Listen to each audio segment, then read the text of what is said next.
Welcome back to Gnanajyoti English Medium High School. Today we are going to conduct a lab activity in the chapter Atoms and Molecules, chapter 6. Lab activity 6.1. So today's activity is law of conservation of mass. What is the law of conservation of mass? Matter can neither be created nor be destroyed. So during a chemical reaction, the mass of reactants is equal to mass of products. What are reactants? The substances which undergo chemical change or chemical reaction are called reactants. So here we are taking two substances as reactants: barium chloride, sodium sulfate. So barium chloride ikkada student barium chloride is sodium sulfate ikkada adu undaru needu ఇది sodium sulphate. ఎలా ఉంది colour? White colour. మా ఇది బీకర్లో తీసుకోండి. ఒక బీకర్లో తీసుకున్నాము. ఒక దాంట్లో బేరియం క్లోరైడ్, ఇంకో దాంట్లో సోడియం సల్ఫేట్. నీళ్ళు వేసి డిజాల్వ్ చేయండి.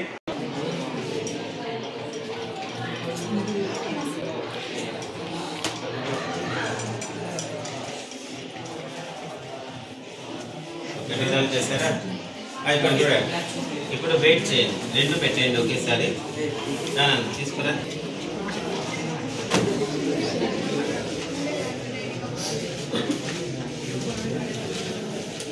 $182 grams వచ్చింది. సో మాస్ ఆఫ్ రియాక్టెంట్స్ ఎంత వచ్చింది? 180. ఇప్పుడు ఇది ఉంది కదా, తీసుకోండి. ఇది తీసుకోండి, దీంట్లోకి మిక్స్ చేయండి. ఇది మర్చిపోతుంది. వైట్ కలర్ ప్రెసిపిటేట్ ఫామ్ అయిందా? మొత్తం కలిపి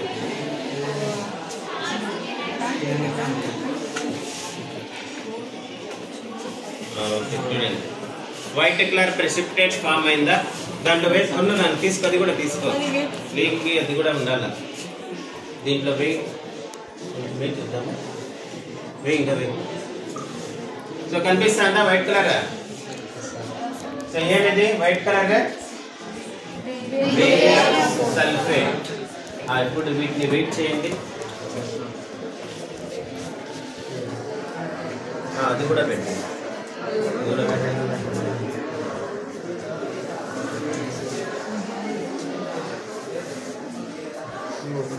సో ఎంత ఉందో చూడండి.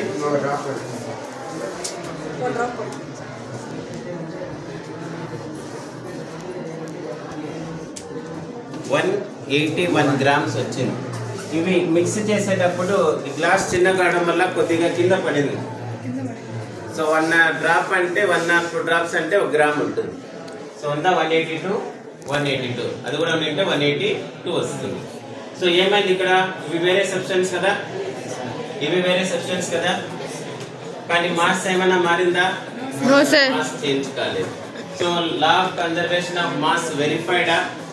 Yes, sir. So before and after the mass of reactants is equal to mass of products. So mass ni మనం ఏం చేయలేము.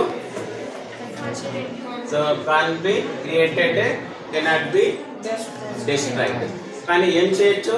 We can transfer from one form to another form. So hope you understand law of conservation of mass.